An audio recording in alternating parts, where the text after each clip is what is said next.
안녕하세요. 김석희입니다.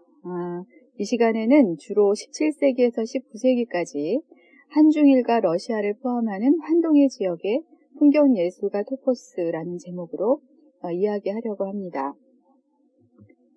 보통 토포스라고 말하면 문학에서 정형적으로 반복되는 표현이나 주제를 나타내는 말입니다. 그렇지만 그리스어로는 어떤 물체가 존재하고 위치된 장소를 의미하기도 합니다. 오늘은 그 의미를 확장해서 풍경예술의 전형성 또는 구조, 그것을 구성하는 장소를 동시에 나타내는 의미로 사용하겠습니다. 실제로 풍경화와 문학적 표현들은 깊은 관계를 가지고 있습니다. 오늘 다루게 될 내용을 간단히 말씀드리자면 17세기에서 19세기 사이에 환동의 지역의 풍경예술에 새로운 변화가 있었다는 점입니다.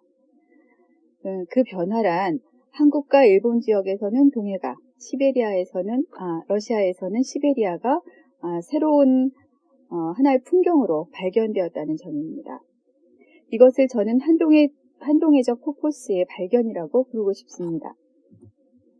사실 우리가 일반적으로 동양의 범주로 생각하는 한중일 삼국과 서양의 범주로 생각하는 러시아는 인근 지역임에도 불구하고 미술적 재료나 기법이 많이 다르기 때문에 서로 완전히 이질적인 회화적 세계를 가진 것으로 인식됩니다.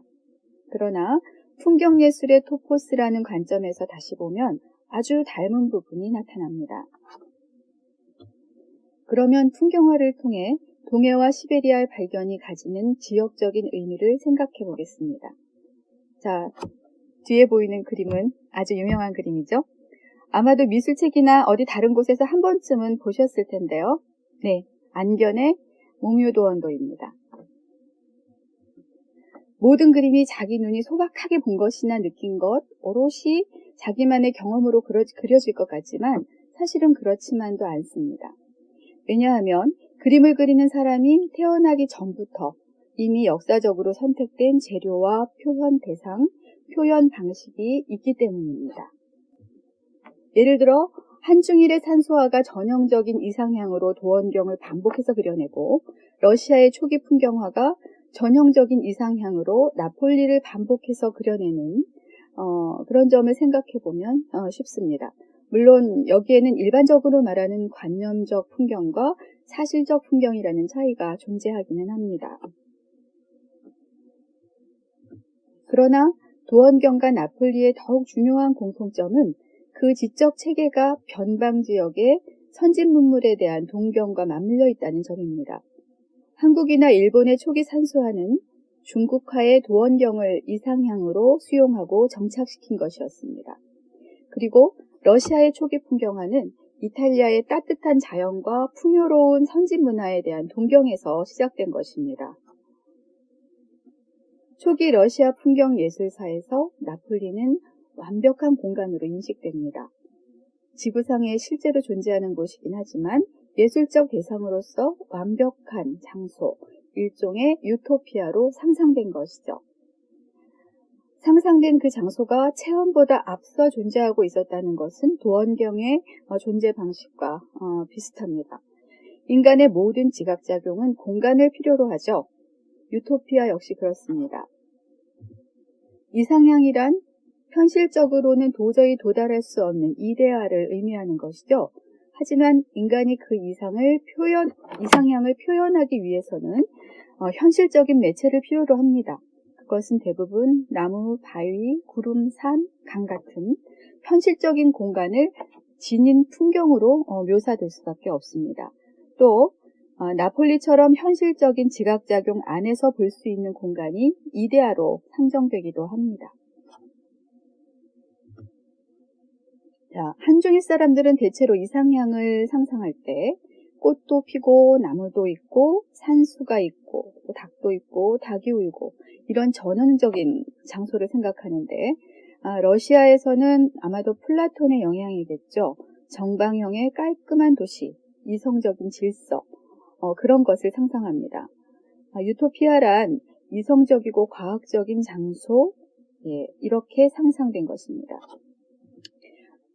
한국어에는 그림처럼 아름다운 풍경이라는 표현이 있죠. 일본어에는 에노요니 우츠쿠시 후게라는 표현이 있습니다. 같은 뜻입니다. 중국어와 러시아에도 같은 표현이 있어요.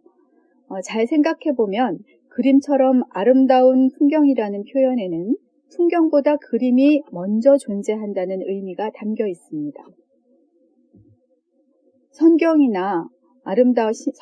신선이 사는 곳이죠. 선경이나 아름다운 지중해의 풍경을 참된 풍경화의 소재라고 생각했던 것은 실제로 경험한 풍경보다 그림으로서의 풍경이 먼저 사람의 인식 속에 존재하고 있었던 예라고 할 수 있습니다. 근본적으로 그림의 출발점은 어떻게가 아니라 무엇을 그리고자 하는가에 있습니다. 그리고 그 무엇을 어떻게 그리느냐 하는 것도 반드시 원근법과 같은 기술적인 측면만을 말하는 것이 아닙니다. 원하는 그 무엇을 표현하기 위해 어떻게 소재를 배치하고 정형화할 것인가 하는 것이 보다 더 근본적인 문제일 것입니다. 동양화, 서양화의 물리적인 차이점에서 벗어나서 대략 17세기에서 19세기 사이에 중국을 제외한 환동의 지역의 풍경예술은 전반적으로 재현과 모방에서 표현으로 이행하는 현상을 보입니다. 즉, 이미 정해져 있는 문화 중심국의 이상향이나 유토피아를 재현하는 것이 아니라 스스로의 위치와 풍토 감각을 표현하게 된 것입니다. 이것은 재료나 기법이 아니라 토포스라는 관점을 통해서 볼 수 있는 현상입니다. 우리가 지금 보려고 하는 것은 선경이라는 도교적 유토피아를 수용했던 조선이나 일본 같은 주변국들이 중국적 이상향에서 벗어나서 스스로의 풍토 감각을 발전시켜 나갔다는 사실입니다. 그래서 중국화보다는 한국과 일본의 회화적 자립에 중점을 두고 이야기하겠습니다. 산수화는 그 이름이 담고 있는 의미처럼 산과 물을 주제로 하는 그림입니다. 중국에서 출발한 산수화는 도교 사상에서 시작되었습니다. 한대에서 당대 말까지 근대 이전의 서양 미술과 마찬가지로 인물화가 지배적인 위치를 차지했죠. 그러다가 9세기 이후에 미술의 관심이 인간에서 자연으로 옮겨갑니다. 그리고 11세기경에는 완전히 회화의 판도가 산수화 쪽으로 기울죠. 한국의 경우는 조선시대 중반부터 동해바다가 주요한 토포스로 자리 잡게 됩니다. 중국 회화는 한국과 일본 회화의 원류긴 하지만 중국 회화에서 바다가 주제가 되는 일은 거의 없었습니다. 그러나 한국이나 일본의 경우엔 일정 시기 이후 바다 그림을 쉽게 찾아볼 수 있죠. 잘 아시다시피 조선에서는 정선, 김홍도, 심사정 같은 유명한 화가들이 관동팔경을 중심으로 동해안 풍경을 많이 남깁니다. 이들의 작품은 공통적으로 높은 파도를 표현하고 있죠. 이들은 멀리 평화롭고 신비한 유토피아적 토포스를 벗어나서 가깝고 거칠고 역동적인 현실적 토포스를 발견한 것입니다. 정선의 산수화는 이른바 진경산수화로 불리는 당시로서는 아주 획기적인 사생화였습니다. 정선 이전의 산수화들은 거의 중국의 산수화와 선경을 본뜬 것들이었죠. 정선에 이르러서 실제로 풍경을 보고 그것을 그리는 진경산수화가 등장합니다. 물론 정선 이전에도 진경산수화가 전혀 없었던 것은 아닙니다. 하지만 그것이 하나의 장르로서 발전한 것은 역시 정선의 산수화를 기점으로 한다고 볼 수 있습니다. 정선은 낙산사를 주제로 한 그림을 여러 전 남겼는데 주로 이제 오봉산을 등지고 있는 낙산사 앞으로 동해바다가 드넓게 펼쳐진 구도를 취하고 있습니다. 원경은 드넓은 바다와 하늘이 맞닿아 있고 먼 하늘, 심원한 우주로 이어지죠. 근경에는 절과 누각이 얹힌 벼랑 같은 세속의 장소가 보입니다. 정선이 그린 총석정은 물론이고 김홍도의 망향정이나 정선 사후에 그려진 이인문의 총석정도 똑같은 구도로 그려져 있습니다. 이인문에 이르면 총석정과 동해가 하나의 회화적 토포스로 완성되어 가는 것을 느낄 수가 있죠. 관동팔경에는 낙산사, 총석정, 망향정 이런 제목이 말해주듯이 고립된 정자나 사찰이 있고 또 그 정자에 올라가서 경치를 바라보며 시를 한 수 짓는 것이 하나의 코스처럼 되어 있었습니다. 그런데 모든 그림 안에 화가들이 바다를 바라보기 위해 서 있었던 장소가 그려져 있죠. 그림에는 안 나와야 맞을 것 같은데요. 심지어 그 장소가 하나의 완결 포인트가 되고 있습니다. 즉, 이 그림들에는 두 개의 시선이 존재하는 것입니다. 자, 펼쳐진 바다의 그림은 막루에서 바라본 것이겠지만 그 막루를 바라보는 시선도 같이 표현된 것입니다. 한 발 뒤로 물러나 바다를 바라보는 자신을 또 자기 자신이 바라보는 구조로 되어 있다고도 할 수 있습니다. 이 막루들은 자신의 위치를 스스로 확인하고 먼 곳을 바라본다는 의미에서 현실 세계의 끝을 상징합니다. 이 점이 가장 잘 드러난 것은 김홍도의 망향정입니다. 초가집이 밀집한 해변을 뒤로 한 망향정 누각이 고립된 위치에 표현되어 있기 때문입니다. 그 앞으로 펼쳐진 세계는 심원한 우주와 맞닿아 있는 장소입니다. 이 시기 산수화들이 모두 똑같은 스타일의 그림을 그린 것은 아닙니다. 하지만 정선, 김홍도, 이인문 등은 명실공히 조선 회화사를 대표하는 화가들이었죠. 그들이 모두 동해를 그렸고 또 그 그림들은 모두 부감법을 사용함으로써 높은 곳에서 내려다보는 듯한 넓은 시야를 확보하고 있습니다. 근경에는 누각이 하나 있고 거칠게 일렁이는 파도가 시원한 필치로 그려져 있습니다. 먼 수평선 너머 인식의 한계까지 한 폭의 그림에 담아내고 있는 것이죠. 물론 부감법이나 순목화의 재료, 기술적, 물리적 요소만 본다면 중국 그림과 다를 것이 없습니다. 하지만 자신이 발딛고 있는 자연을 새로운 토포스로 발견하고 발전시켜가는 과정이라는 점에서 이 그림들은 새로운 것이었습니다. 다음은 일본입니다.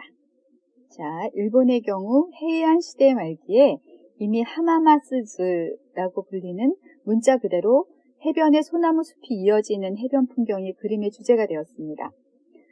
하얀 모래밭에 소나무 숲이 있고 그 앞으로 바다가 펼쳐진 풍경은 현재까지도 매우 보편적으로 각이된 일본적인 풍경입니다.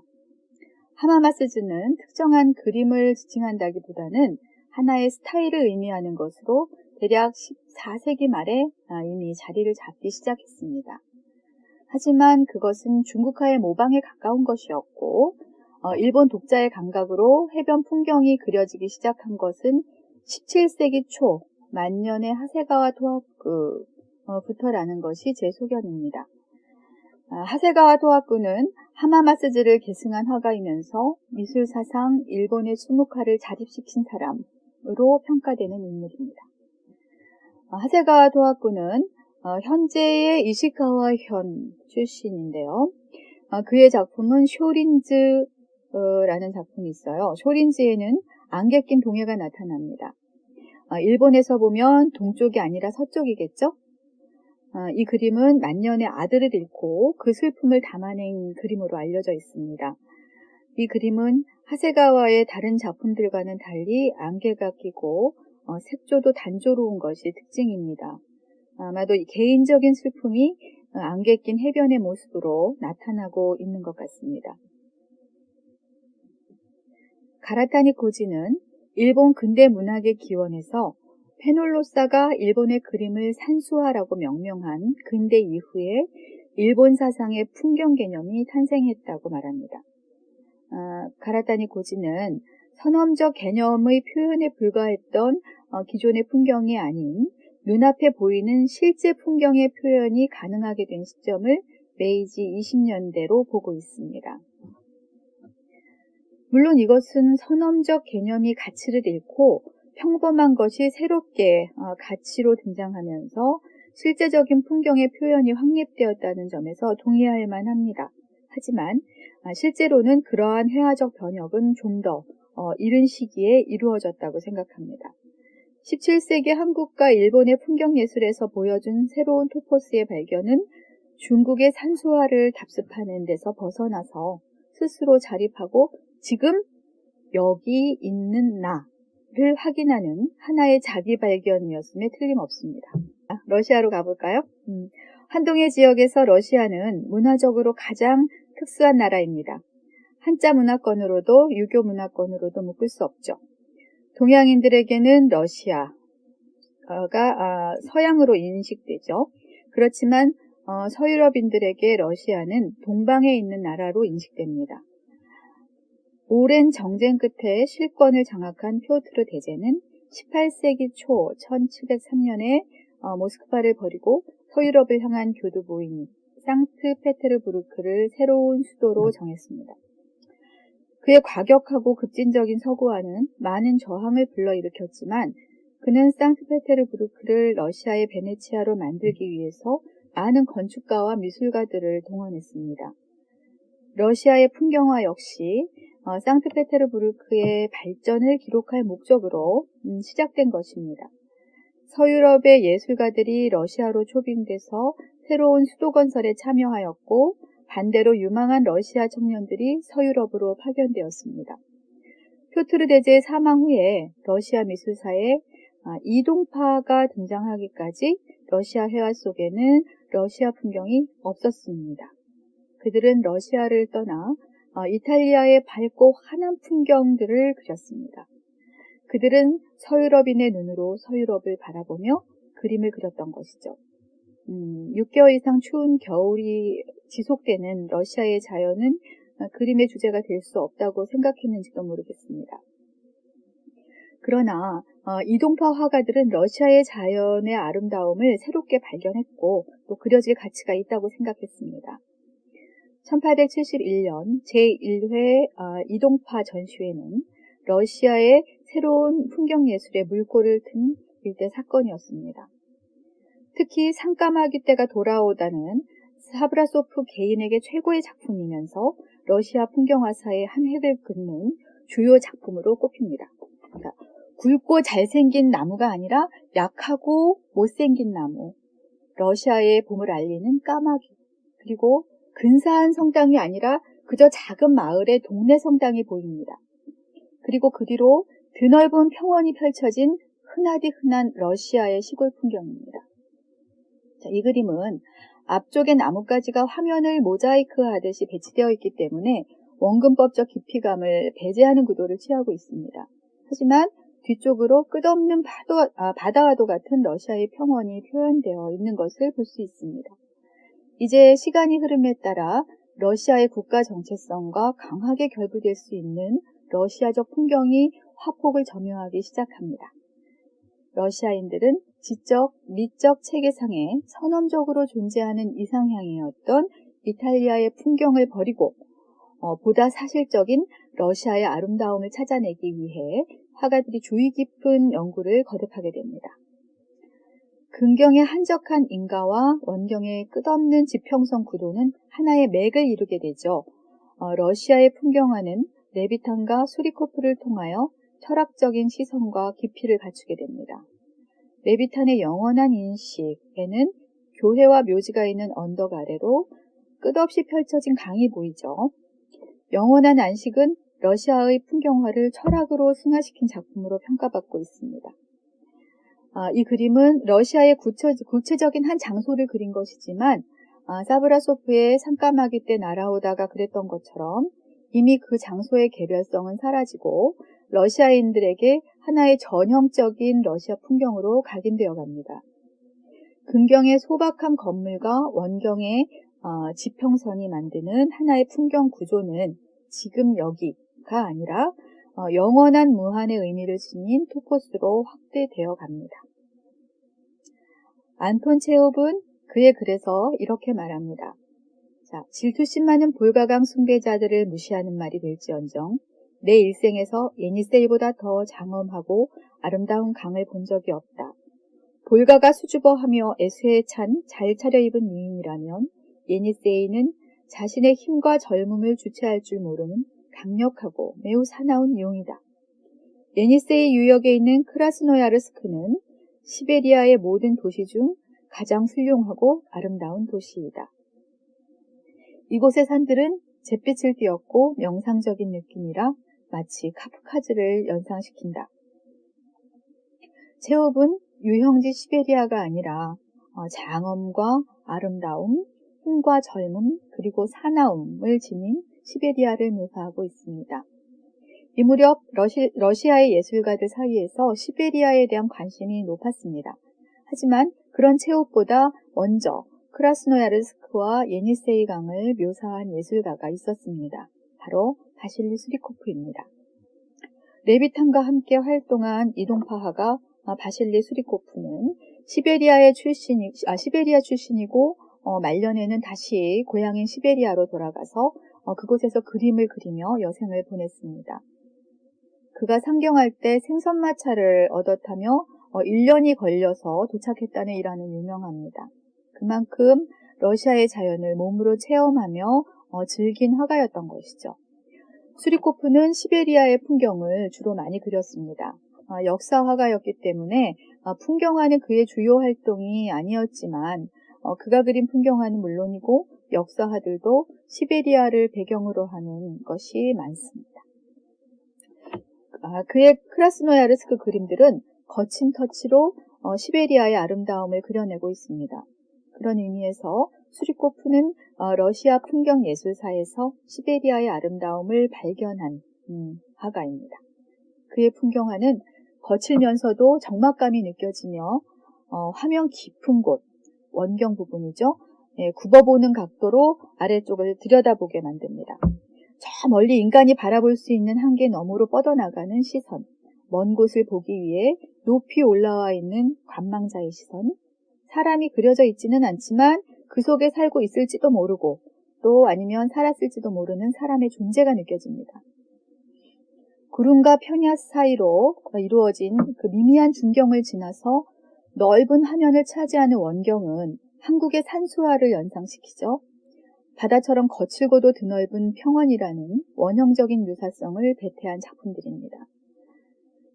러시아의 풍경들은 재료와 기법 면에서 서양 미술사에 귀속되지만 밝고 따뜻한 지중해의 그림들과 달리 오랜 세월 실현이 되어왔을 북방의 춥고 거대하며 거친 자연에 대한 겸허함과 바로 여기에 있는 감각주체의 존재를 보여주고 있습니다. 장소가 공간과 다른 것은 그것이 누군가에게 의미를 가진다는 점입니다. 최근에는 공간에도 의미 있는 공간과 의미 없는 공간을 구분하는 개념이 생겼기 때문에 의미 있는 공간이 장소를 대체하는 경우도 있지만 일반적으로 공간은 의미 없는 영역을 의미하며 장소와 구분됩니다. 장소에는 인간의 애착심이 연결되어 있습니다. 리프트와는 토포필리아 등의 저서를 통해서 장소애라는 개념을 제창했는데 그것은 사람과 장소 간의 정서적 유대를 의미합니다. 풍경화의 대상이 되는 장소는 이런 장소애를 전제로 하는 것입니다. 만약 한 시대, 한 지역의 공감대 속에서 어떤 풍경이 그려진다면 그것은 바로 그 시대, 그 지역이 사랑한 장소를 의미하며 그 시대 또는 지역의 회화적 토포스입니다. 우주를 향해 펼쳐진 허라이즌, 수평선, 지평선을 다 포함하는 말이죠. 높은 곳에서 아래쪽을 내려다보는 시선, 세속적 인간의 흔적이 느껴지는 건축물, 또는 모래사장의 근경 배치, 그리고 이 요소들이 만나는 순간에 그 순간이 주는 숙연함, 이것들이 환동의 지역에서 나타난 회화적 토포스의 특징입니다. 정선, 하세가와 토하쿠, 수리코프 등의 작품에 나타나는 가장 중요한 요소는 아름다운 도원경 또는 나폴리의 풍경에서 벗어난 거친 아름다움과 현장감, 그 장소성에 있습니다. 한중일 회화사에서 오랫동안 그 대상이 되지 못했던 변방으로서의 동해와 러시아의 풍경화에서 역시 소외되었던 유형지 시베리아가 하나의 아름다움으로 표현되기 시작한 것은 주목할 만한 일입니다. 중심지를 향한 동경에서 벗어나서 내가 발 딛고 있는 여기, 보기 시작한 것이기 때문입니다. 실존한다는 것은 존재자에게 있어 그저 있다는 것을 의미하는 것이 아니라 내가 여기에 있다는 것을 의미합니다. 그러한 원형이 변방성과 중심지향의 동경 속에서 잊혀져 있다가 새로운 토포스로서 발견되는 과정은 여기에 없고 저기에 있다라는 왜곡된 자기인식을 여기에 있다로 되돌리는 자기 실존의 발견이었던 것입니다. 감사합니다.